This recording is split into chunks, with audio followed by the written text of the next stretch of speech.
వీక్షకులకు స్వాగతం. నమస్కారం. కూటమి ప్రభుత్వం ఏర్పడిన తర్వాత గతంలో జగన్మోహన్ రెడ్డి చేసిన అరాచకాలని పక్కన పెట్టి కూటమి ప్రభుత్వం వచ్చిన తర్వాత కూడా ఎలా అరాచకాలు చేశారో, ఏ రకంగా చేపించారో ఒక మైలవరం కాన్స్టిట్యున్సీని ఉదాహరణగా తీసుకుంటే జోగి రమేష్ కల్తీ మద్యం తయారు చేపించి ప్రాణాలు తీసే ప్రయత్నం చేశాడు, పట్టుబడ్డాడు. అదే జోగి రమేష్ కొండపల్లి అడ్డాగా చేసుకుని అల్ఫ్రాజోమ్ కెమికల్ తయారు చేపించి అమ్మే ప్రయత్నంలో కూడా దొరికిపోయారు. ఇదే కాకుండా మొన్న మధ్యాహ్నం ఎన్టీఆర్ జిల్లా నందమూరి తారక రామారావు నగర్లో ప్రభుత్వ పాఠశాలలో మధ్యాహ్న భోజనం తినే పిల్లల్ని బెదిరించి వాళ్ళ చేత అసత్య ప్రచారాలు చేపించారు. మైలవరం నియోజకవర్గం కేంద్రంగానే ఇవన్నీ జరగడానికి కారణాలు ఏంటి? జోగి రమేష్ అరెస్ట్ అయ్యి లోపల నుండి బయటకు వచ్చినా కూడా బుద్ధి మారలేదా? తెలిసిన ప్రయత్నం చేద్దాం. విశ్లేషించడానికి మనతో పాటు ఉన్నారు సీనియర్ జర్నలిస్ట్ సత్యమూర్తి గారు. వారిని మరిన్ని విశేషాలు తీసుకుందాం. సార్ నమస్తే. నమస్కారం అండి. కూటమి ప్రభుత్వం వచ్చిన తర్వాత కూడా వైఎస్ఆర్ కాంగ్రెస్ పార్టీ జోగి రమేష్ మైలవరం నియోజకవర్గం కేంద్రంగానే అక్రమాలకి దందాలకు పాల్పడుతున్నారు. లోకల్గా అనుకునేది ఏంటంటే తెలంగాణకి నైసర్గికంగా దగ్గర ఉంటుంది కాబట్టి బార్డరు తప్పించుకోవడానికి వీలు ఉంటుందని చెప్పి జోగి రమేష్ ఇలాంటి వికృత క్రీడలకు పాల్పడుతున్నాడన్న ప్రచారం జరుగుతూ ఉంది. మీరు ఎట్లా చూస్తారు సార్? జగన్మోహన్ రెడ్డి ముఖ్యమంత్రిగా దిగిపోయిన తర్వాత అతను పార్టీ కూడా మొత్తం కకావికలం అయిపోయింది. అంటే ప్రతివాడు కూడా వచ్చి జగన్మోహన్ రెడ్డి దగ్గరికి వచ్చి అన్న నువ్వు గొప్పోడివి అని చెప్పటం తప్ప క్షేత్రస్థాయిలో ఎవరు ఎటువంటి పని చేయట్లా, పార్టీని పట్టించుకోవటం. ఆ విషయం జగన్మోహన్ రెడ్డికి అర్థం కాలేదు, కానీ సజ్జల రామకృష్ణారెడ్డికి అర్థమైంది. అందుకని సజ్జల రామకృష్ణారెడ్డి రంగంలో దిగాడు. అతను కూడా చాలా కాలం పాటు సైలెంట్గా ఉన్నాడు. మనకెందుకు అనుకున్నాడో, లేకపోతే జగన్మోహన్ రెడ్డి అవకాశం ఇవ్వలేదు, లేదు సజ్జల రామకృష్ణారెడ్డి సలహాలు వినటం వల్లే జగన్మోహన్ రెడ్డి ఓడిపోయాడు అని బాగా ఆ మధ్య బాగా ఇది వచ్చేసింది. అంటే బ్యాక్లాష్ వచ్చింది. దాంతో వ్యూహాత్మకంగా జగన్మోహన్ రెడ్డి దూరం పెట్టాడో తెలియదు, కానీ మళ్ళీ ఈ మధ్యకాలంలో మళ్ళీ సజ్జల రామకృష్ణారెడ్డిని దగ్గర తీసుకుంటున్నాడు. అంతకుముందు మీకు కూడా ఐడియా ఉంటుంటుంది. విజయసాయిరెడ్డి మెయిన్గా కాన్సన్ట్రేట్ చేసి కార్నర్ చేసింది సజ్జల రామకృష్ణారెడ్డినే. యాక్చువల్గా విజయసాయిరెడ్డికి ప్రథమ శత్రువు అప్పట్లో, అంటే శత్రువు అంటే ఇది కాదు, వైవి సుబ్బారెడ్డి ఉండేవాడు. అంటే జగన్మోహన్ రెడ్డి సొంత బాబాయ్, పిన్ని భర్త.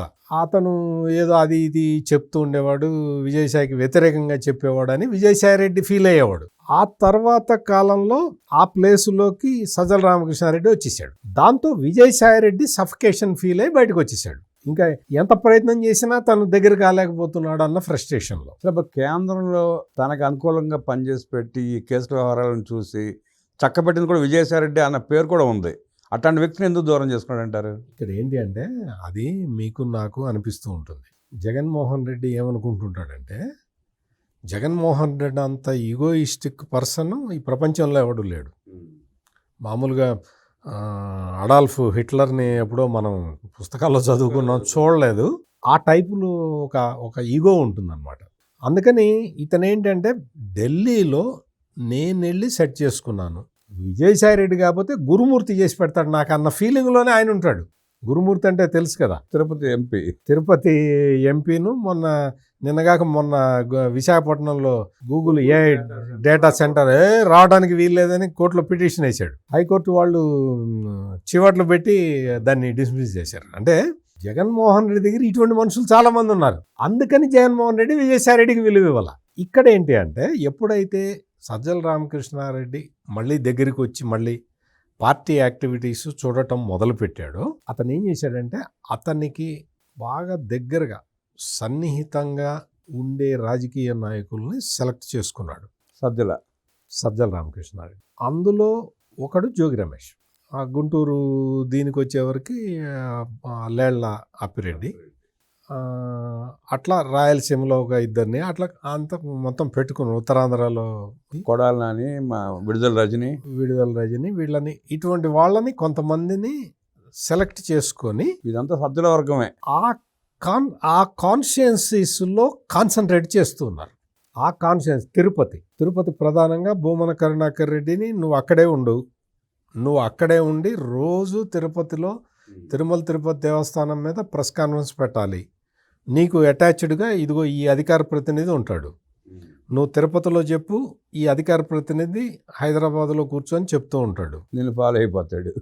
నువ్వు ఏది చెబితే అది ఫాలో అవుతాడు. నీకు ఇబ్బంది అయిన అంశాలు ఇతనికి పంపించు, ఇతను చెప్తాడు అని ఇటువంటి అరేంజ్మెంట్లు చేస్తూ ఉన్నారు. పార్టీలో జరుగుతూ ఉన్నది. అందుకని కొన్ని సెలెక్టెడ్ కాన్స్టిట్యుయెన్సీస్ని, అసెంబ్లీ సెగ్మెంట్లని సెలెక్ట్ చేసుకొని ఈ విధమైన పనులు చేస్తూ ఉన్నారు. ఈ విధమైన పనులు చేస్తూ వీళ్ళు ఏం చేస్తారు అంటే, ఈ సెలెక్టెడ్ వైసీపీ లీడర్కి అటాచ్డ్గా వాళ్ళ పేపర్కి సంబంధించిన రిపోర్టరు, వాళ్ళ ఛానల్కి సంబంధించిన కెమెరామెన్ అటాచ్డ్గా ఉంటారు. వాళ్ళు ఏం చేస్తారంటే ప్రతిదీ చెప్తూ ఉంటారు.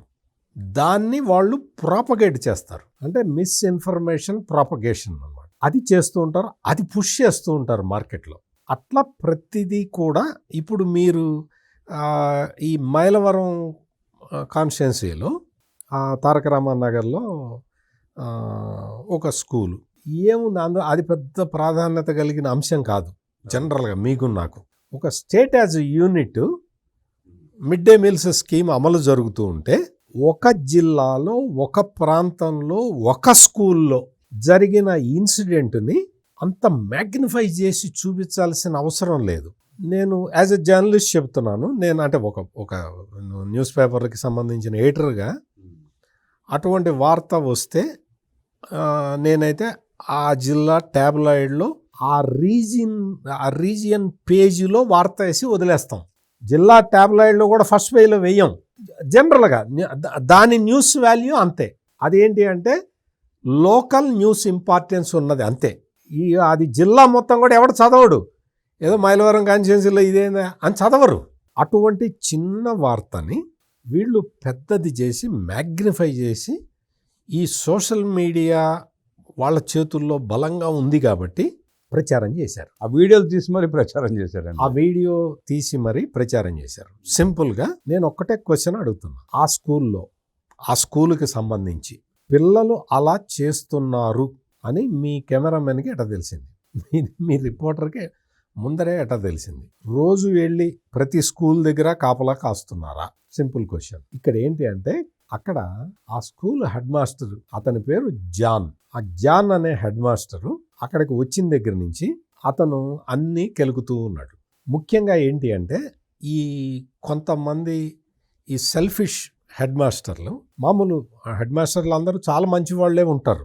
వాళ్ళు ఏవి పట్టించుకోవటం ఇన్ ద సెన్స్ వాళ్ళ ఎకడమిక్ వాళ్ళు చూసుకుంటారు. అడ్మినిస్ట్రేషన్ వాళ్ళు ఏంటంటే బాగా జరుగుతుందా, బాగా జరుగుతుంది అని వెళ్ళిపోతారు. కొంతమంది టీచర్లలో, ఈ హెడ్ మాస్టర్లలో కొంతమంది ఉంటారు. వాళ్ళని మనం ఏం చేయలేము. మనమే కాదు, ఎవరూ ఏం చేయలేరు. వాళ్ళు ఏంటి అంటే, ఈ మిడ్ డే మీల్ స్కీమ్ అనేది వాళ్ళకి ఒక ఇన్కమ్ సోర్స్. హెడ్ మాస్టర్లకి జీతం చాలా వస్తుంది. మామూలుగా హ్యాపీగా బతకటానికి వీలుగా, వాళ్ళ కుటుంబాన్ని పోషించుకోవడానికి వీలుగా మంచి శాలరీనే వస్తుంది. 1,50,000 పైన అనుకుంటా సార్ హెడ్ మాస్టర్లకి ఉంటుంది. అంత వాళ్ళకి జాబ్ గ్యారంటీ ఉంటుంది, అన్ని సేఫ్టీస్ ఉంటాయి. నువ్వు చేయాల్సిందల్లా ఏంటి అంటే, శుద్ధంగా పాఠాలు చెప్పటం.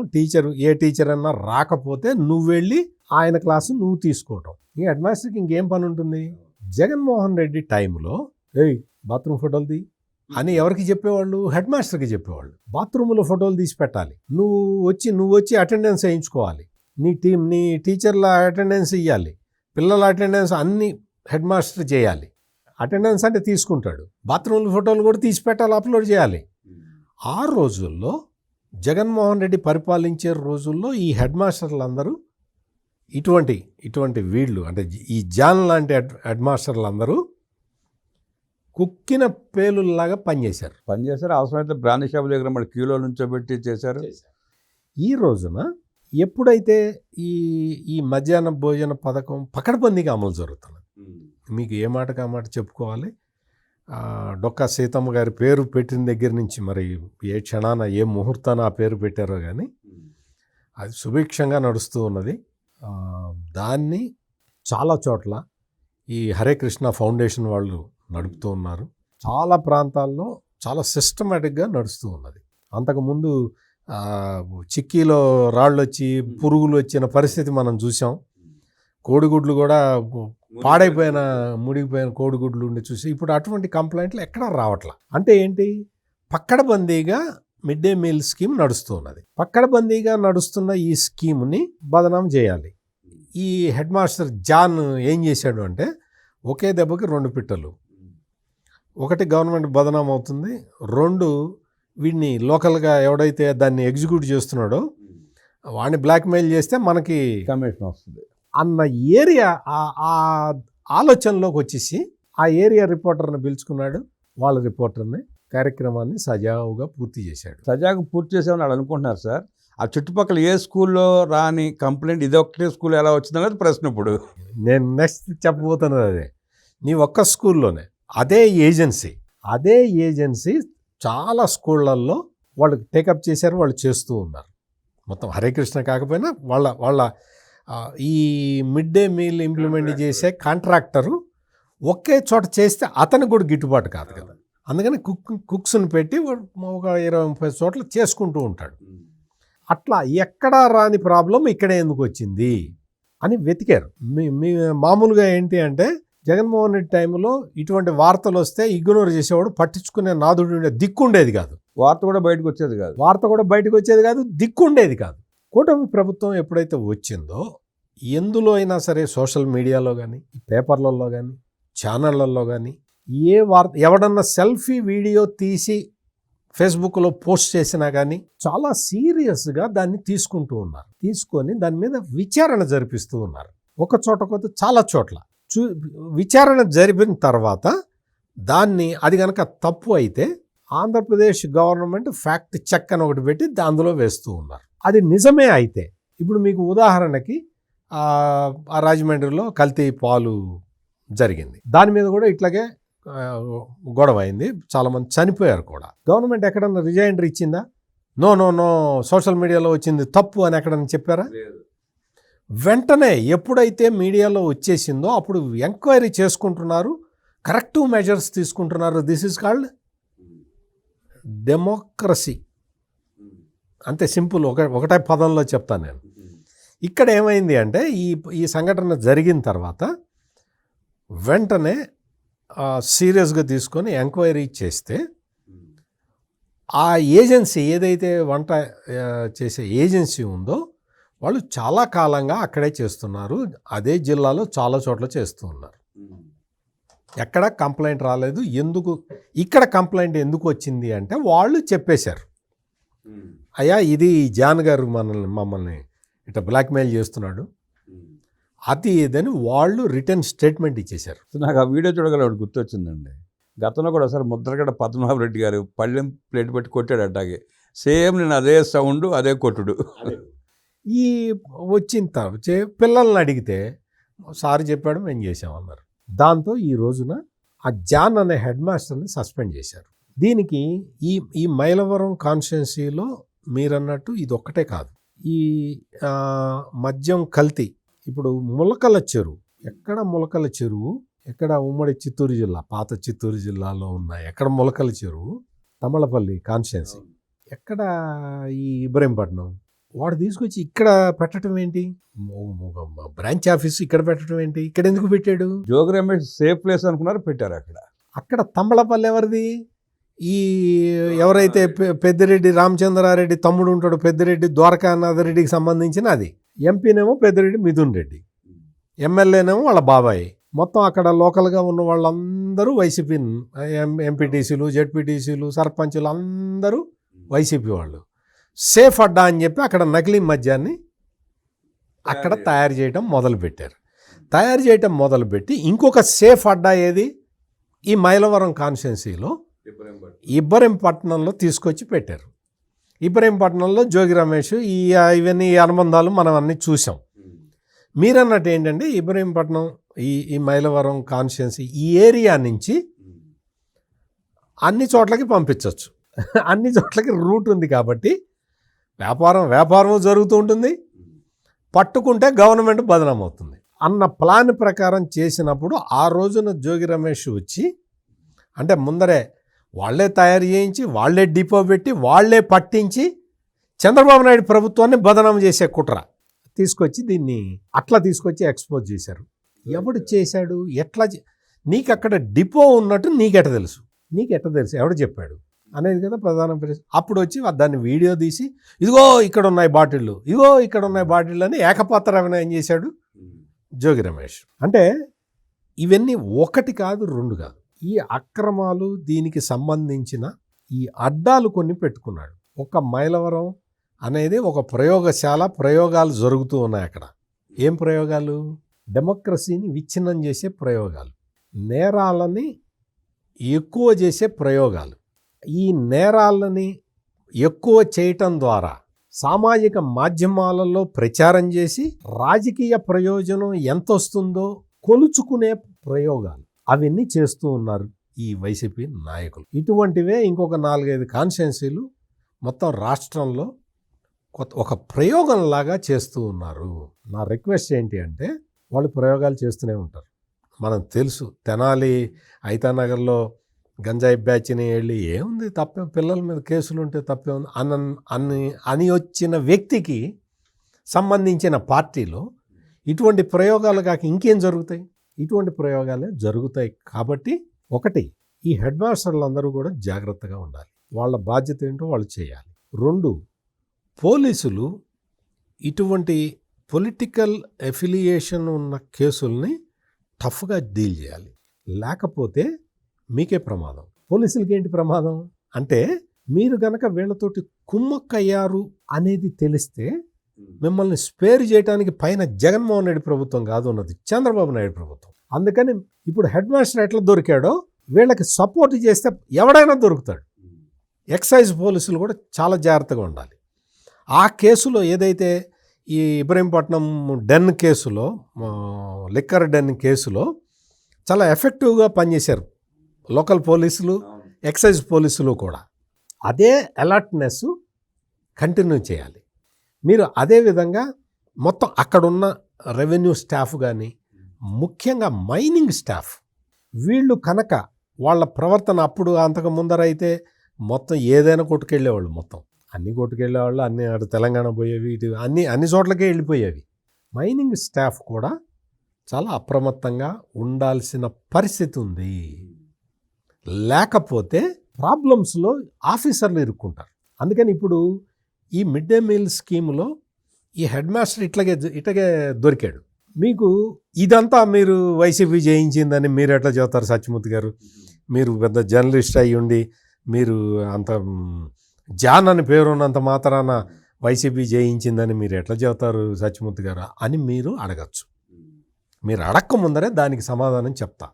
వైసీపీ వాళ్ళు దీని వెనక, ఈ జాన్ అనే హెడ్ మాస్టర్ వెనక లేకపోతే ఈరోజు సాక్షి టీవీలో ఈ సంఘటన గురించి, ఈ జాన్ అనే హెడ్ మాస్టర్ గురించి పేర్ని నాని అనే ఒక మాజీ మంత్రి గంటసేపు చెప్పాడు. చెప్పాల్సిన అవసరం లేదు. గంటసేపు చెప్పాడు, 1 అవర్ చెప్పాడు. 1 అవర్ ఆ జాన్ని బలి చేశారు, మీ అసమర్థత వల్ల జాను బలైపోయాడు అని. జాన్ బలైపోయింది జగన్మోహన్ రెడ్డి వల్ల. ఆ పేరుని నాని అనే అతను గంట చెప్పాడు. సాక్షి కూడా ఆ మొత్తం గంట లైవ్ టెలికాస్ట్ ఇచ్చేసింది. ఈ ఒక్క చర్యతోటి ఆ జాను వెనక ఉన్నది జగను అనేది క్లియర్ కట్గా అందరికీ అర్థం అవుతున్నదా లేదా మరి మీరు చెప్పండి. లేకపోతే ఇంత సపోర్ట్ చేయాల్సిన అవసరమే. నువ్వు గొడవ చేయించకపోతే, నువ్వు ప్లాన్ చేయించకపోతే, ఆ నేరాన్ని నువ్వు ప్రేరేపించకపోతే, అఫ్కోర్స్ అక్కడ హెడ్ మాస్టర్ జాన్కి అతనికి బుద్ధి ఉండాలి. పొలిటికల్ గేమ్లోకి మనం పోకూడదు, మన పని మనం చేసుకోవాలి అన్న జ్ఞానం అతనికి ఉండాలి. అతనికి లేదు. ఆ జ్ఞానం లేని వాళ్ళనే కదా వీళ్ళందరూ సెలెక్ట్ చేసుకొని నేను ఇదే విషయాన్ని ఆ పాస్టర్ విషయంలో కూడా చెప్పాను. రామరమ్మ గారు అక్కడ ముమ్మిడివారం ఏరియాలో ఒక పాస్టరు పవన్ కళ్యాణ్ తలదేస్తా మొలదేస్తా అని చెప్పి ఏదో వాగితే నేను పాస్టర్లకు కూడా చెప్పా, మీరు మీ చర్చిల్లో మీరు మత ప్రచారం చేసుకోండి, మీ దేవుడి గురించి చెప్పుకోండి. చర్చి బయటకు వచ్చి మత ప్రచారం చేయమాకండి. మా భర్త బలవంతంగా మత మార్పిడులు చేస్తే అది నేరం కింద వస్తుంది. అంతేకాని జగన్మోహన్ రెడ్డి మాట విని, జగన్మోహన్ రెడ్డి పొలిటికల్ గేమ్లో మీరు పావులు కావద్దు. మీరు వచ్చి జగన్మోహన్ రెడ్డి కోసం అని చెప్పి పవన్ కళ్యాణ్ని చంపుతాం, నరుకుతాం అంటే మీ మీద కేసులు అవుతాయి. మీరు పాస్టర్లు అంటే మత ప్రబోధకులు. మత ప్రబోధకులు, మీరు మీ దేవుడి గురించి మీరు చెప్పుకోండి, బైబిల్ గురించి మీరు ఎవ్వడికి అభ్యంతరం లేదు. కానీ జగన్మోహన్ రెడ్డి రాజకీయ క్రీడని మీ భుజాల మీదకి ఎత్తుకోమా అని నేను ఆ పాస్టర్లందరికీ కూడా విజ్ఞప్తి చేస్తున్నాను. అదేవిధంగా ఈ హెడ్ మాస్టర్లందరికీ మీ పని మీరు చక్కగా చేసుకోండి. మీ పని మీకు చేత కాదు, ఓకే, వదిలేయండి. మిమ్మల్ని ఎవరు అడిగేవాళ్ళు ఎవరు కూడా లేరు. ఎందుకు అంటే ఇది మంచి ప్రభుత్వం, తప్పు చేసి మరీ అంత బ్లండర్ మిస్టేక్ చేసి దొరికితే తప్ప మీ మీద చర్య తీసుకో. మీకు ఆ టీచర్లు కూడా సహకరిస్తారు, మీ పని మీరు చేసుకోవచ్చు. మీకు పని రాకపోయినా మిమ్మల్ని భరించటానికి సొసైటీ సిద్ధంగా ఉంది. కుట్రలు పన్నమాకండి. జగన్మోహన్ రెడ్డి కోసం మీరు కుట్ర పన్నమాకండి. బలైపోయేది మీరే. అందరూ సేఫ్గా ఉంటారు. ఈరోజు బలైంది ఎవరు? జాన్. అందుకని ఇది మనం గుర్తుపెట్టుకోవాలి. జగన్మోహన్ రెడ్డి పొలిటికల్ అంబిషన్ని తీర్చటానికి మీ జీవితాలని మీరు పణంగా పెట్టమాక. బలి చేయొద్దు. మీ జీవితాల్ని మీరే బలి చేసుకోవద్దు. జగన్మోహన్ రెడ్డి నేర ప్రవృత్తి ఎంత తీవ్రంగా ఉంటుందో మైలవరంలో జరిగిన సంఘటనలను ఉదహరిస్తూ విశ్లేషించిన సత్యమూర్తి గారికి ధన్యవాదాలు తెలియజేస్తూ నమస్కారం.